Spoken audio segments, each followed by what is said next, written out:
नमस्कार दर्शकों, भारत देश संतों की भूमि कहा जाता है। इस पवित्र भूमि पर अनेकों संत, भक्त, ऋषि मुनियों से लेकर देवी देवताओं के अवतारों का जन्म हुआ है।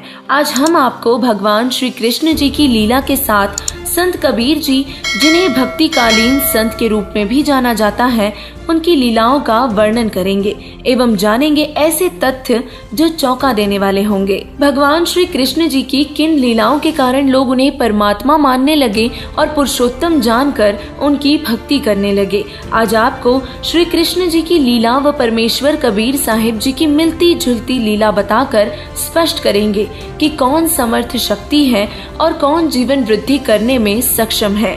कौन है वो सर्वोच्च परमात्मा जो तीनों लोकों समेत 21 ब्रह्मांडों का भी पालन पोषण करता है। अब हम दोनों की लीलाओं का भेद स्पष्ट करते हैं, तो चलिए शुरुआत करते हैं। दर्शकों, हम जानते हैं कि श्री कृष्ण जी का जन्म कंस राजा की कारावास में बंद उनकी बहन देवकी और वासुदेव से हुआ था। रातों रात वासुदेव श्री कृष्ण को यशोदा के पास छोड़कर आ गए थे, क्योंकि कंस को यह भविष्यवाणी हुई थी कि उसकी मृत्यु का कारण बनने वाला अब पैदा होगा, और इसीलिए उसने अनगिनत नवजात शिशुओं की हत्या की। तो वहीं पूर्ण ब्रह्म कबीर साहिब जी जब पृथ्वी पर आए तो वे जननी से जन्म लेकर नहीं, बल्कि सह शरीर कमल के पुष्प पर लहर तारा में अवतरित हुए। ऋग्वेद मंडल नंबर 10 सूक्त 4 मंत्र 3 के अनुसार पूर्ण परमेश्वर का जन्म जननी से नहीं होता। ये भी सर्व प्रसिद्ध है कि श्री कृष्ण जी गायों का दूध पीते थे और माखन खाते हुए बड़े हुए, जिस कारण उन्हें लोग प्रेम से माखन चोर बुलाने लगे थे। जबकि पूर्ण ब्रह्म कबीर साहिब जी को जब नीरू नीमा अपने घर ले गए तो उनकी परवरिश कुंवारी गाय के दूध से हुई। ऋग्वेद मंडल नंबर 9 सूक्त 1 मंत्र 9 के अनुसार परमेश्वर की परवरिश कुंवारी गाय से होती है। दर्शकों, राजा मोरध्वज की कथा से हिंदू समाज बखूबी परिचित है, परंतु हिंदू समाज जानता है कि किस प्रकार भगवान श्री कृष्ण जी ने अर्जुन के एकमात्र भक्त होने के अभिमान को तोड़ने के लिए एक ऋषि के रूप में मोरध्वज के घर गए।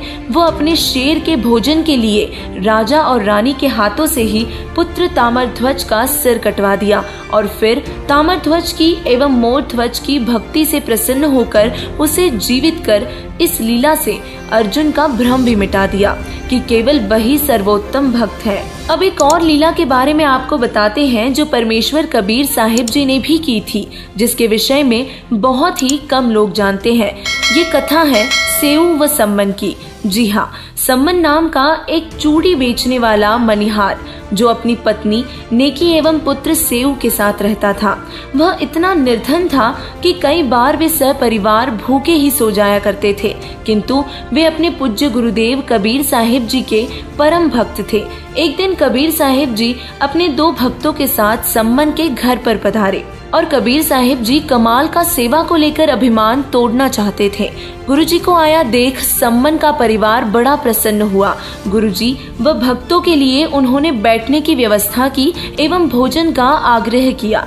कबीर साहिब जी के हाँ कहने पर वे भोजन की तैयारी करते इसके पहले ही पता चला कि घर में आटा ही नहीं है। नेकी आस पड़ोस में उधार लेने गई, किंतु उसे नहीं मिला। क्योंकि वे भक्त थे, इसलिए ये जानते थे कि संतों के भूखे जाने से नगरी उजड़ जाती है। अतः इसी कारण सेऊ सेठ की दुकान में सेंध लगाकर आटा चुराने गया। सेठ के पकड़ लेने पर उसने सिर बाहर निकाला और सम्मन से अपना सिर कटवाने की प्रार्थना की। सम्मन जानता था कि यदि सेठ सेऊ को राजा के पास ले गया तो गुरुजी की बदनामी होगी, और इसी कारण उसने सिर काट दिया और आटा घर पर दे दिया। उधर नेकी ने खाना बनाते हुए पुत्र का सिर और धड़ घर लेकर रखने के लिए कहा। सम्मन ने अपने मृत पुत्र का सिर और धड़ लाकर ताक यानी कि अलमारी पर रख दिया। इधर भोजन तैयार होने पर 5 बर्तनों में भोजन परोसा गया। कबीर साहिब जी ने 6 बर्तनों में लगाने के लिए कहा। कोई चारा न देखकर नेकी ने 6 बर्तनों में भोजन परोसा। कबीर साहिब जी ने सेऊ को भोजन करने के लिए आवाज लगाई और सेऊ भीतर से दौड़ता हुआ आ गया, जिसकी गर्दन पर कटने का निशान भी नहीं था। सम्मन ने भीतर जाकर देखा तो ताक पर मात्र रक्त के छींटे पड़े थे।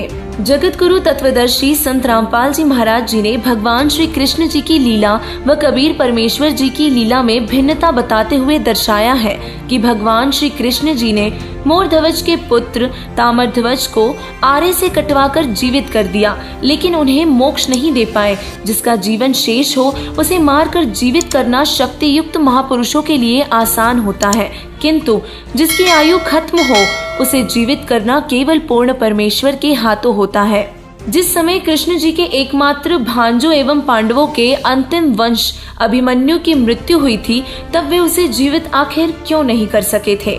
वहीं दूसरी तरफ परमेश्वर कबीर जी ने सेऊ को जीवित किया, मृत्यु लड़के कमाल को जीवित किया, कमाली नाम की मृत्यु लड़की को जीवित किया। स्वामी रामानंद जी का सिर सिकंदर लोधी द्वारा काट देने पर भी उन्हें जीवन दान दिया। कृष्ण जी त्रिलोकीनाथ भगवान विष्णु का अवतार थे, जिन्हें राम अवतार में बाली को धोखे से मारा था और उसी बाली वाली आत्मा ने कृष्ण से कर्म का बदला लेने के लिए शिकारी के रूप में तीर मारा और अपने ही कर्मों की सजा के फलस्वरूप कृष्ण जी की मृत्यु हुई।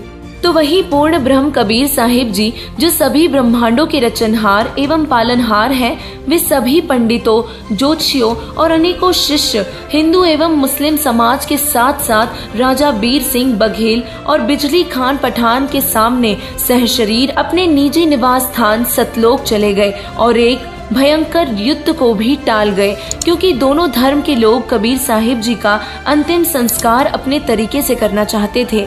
तब कबीर साहिब जी ने सभी को युद्ध ना करने की चेतावनी दी एवं जो कुछ मिले उसे आधा आधा बांटने के सख्त आदेश दिए और इसी तरह एक बड़ा गृह युद्ध टला। अपने कर्म स्वरूप मृत्यु को श्री कृष्ण जी नहीं टाल पाए।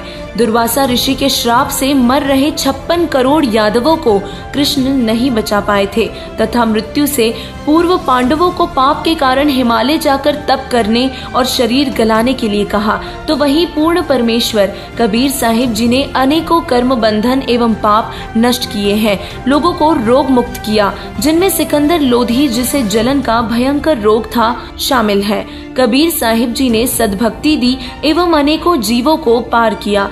वेदों में लिखा है कि पूर्ण परमेश्वर बंधन मुक्त करता है एवं घोर से घोर पापों का भी नाश करता है और इसीलिए वह बंदी छोड़ है। उन्हीं परमेश्वर कबीर साहिब जी की सद्भक्ति करने से ही साधक पूर्ण मोक्ष प्राप्त कर सकता है और वर्तमान में केवल जगत गुरु तत्वदर्शी संत रामपाल जी महाराज जी ही वो सद्भक्ति दे रहे हैं, जिससे साधक जन्म और मृत्यु के रोग से छुटकारा पा सकता है और अमरधाम सतलोक में स्थायी निवास प्राप्त कर सकता है। तो देरी ना करे और संत रामपाल जी महाराज जी की शरण में आए और अपना कल्याण करवाए। धन्यवाद।